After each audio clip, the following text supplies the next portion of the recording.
The Big Bang. It has come to fruition. There is new evidence out there that shows that the Big Bang did actually happen. So you fundies out there that say, "Ooh, the Big Bang, what is that?" You know, it's like, well, God clapped his hands, he made a Big Bang, or he farted or some shit. I don't know.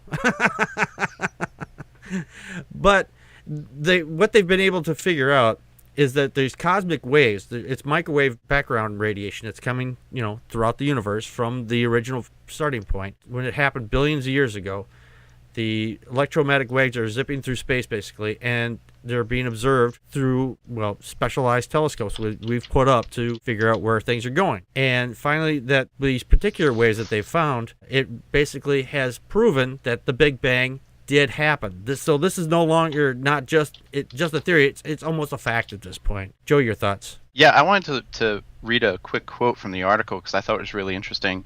It said, "Before yesterday, there was no tangible data to explain what happened to the universe until it was over a second old. Now we can probe it for details of what was happening less than 10 trillionths of a second after everything kicked off." Right. End quote. And finding these gravitational waves, this was the last untested piece of Einstein's theory of general relativity. Mm-hmm. These gravitational waves were long thought to exist, but now they have direct evidence that they do. Mm-hmm. And what's super exciting is that by studying the universe at such an early age, it could lead to a better understanding of dark matter.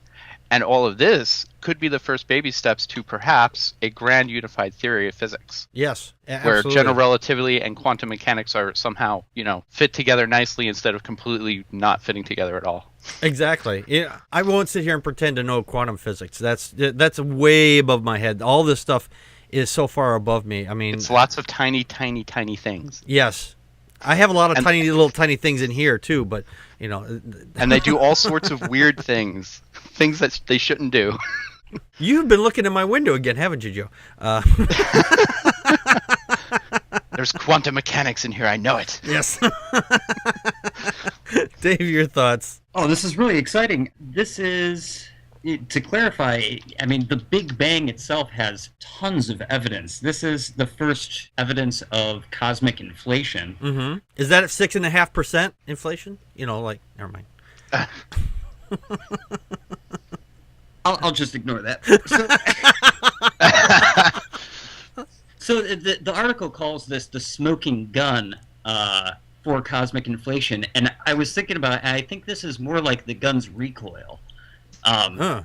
This is observation of basically the gravitational waves in our early, the first second of our universe. All of these particles were bouncing off of one another, and this is observation of the last bounce that happened before everything expanded. And they found that 15% of the information from that last bounce is actually from these gravitational waves. And it's bouncing off of the gravitational waves, and it's created this pattern that we can actually see. And it's really an amazing thing to see Einstein's general theory confirmed once again. And still standing strong.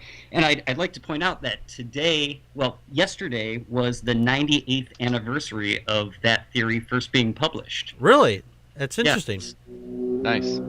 So it's a big week for Einstein. Another thing that's really interesting is that I was reading about the Nobel Prize Committee, because obviously if this is confirmed, this has not entirely been tested. It hasn't been through peer review. If it's confirmed, obviously someone's getting a Nobel Prize for this. This is absolutely huge news. Right. Typically, only 3 people can share a Nobel Prize. Oh, really? However, over the span of the story of cosmic inflation, there have been at least 10 people who have a piece of this, who have developed this idea. So it's going to be really challenging for the Nobel Prize Committee to figure out which 3 are the biggest contributors, who actually deserves to have the Nobel Prize. Whereas, I mean, probably all 10 of them deserve it in some sense. When they give out the Nobel Prize, they give out that little medal, don't they? Do they have to slice it up and you get a piece, you get a piece, you get a piece? I think they each get one. You get like a little... Oh, they get their own pie? Oh, well, then it's... Okay, never mind. Except the other 2 are made of gold foil and chocolate. Oh, good. It's just tasty then. Only one piece gets the real gold, and if you get it, you get to go to the chocolate factory, right? No, that's completely different. I'm sorry, Dave. Go ahead. Oh no, I just think that this is it's a really interesting thing. This certainly is leaning people towards multiverse theory. It's very difficult to construct a model of cosmic inflation that does not include multiverse theory. This discovery also eliminates a lot of the more exotic ideas of cosmic inflation because the gravitational waves were so strong. They're a lot stronger than we had anticipated. So a lot of the more exotic ideas of gravitational waves, we're trying to look for weaker gravitational waves so they can be eliminated. So we now are able to have a more concrete idea of what cosmic inflation actually is. Right. Now, let's just be clear that this is not saying what came before that. It's just that the immediate thereafter. Now, everybody keeps asking, well, what happened before? We just don't know. Not yet. And will we ever know? I don't know. Most likely not. But, these things take time. Well, it's interesting. If this is leading us towards multiverse, then perhaps there were other universes prior to this as well. Oh yeah, we don't know, but that's quite plausible. That is quite possible. John, your thoughts?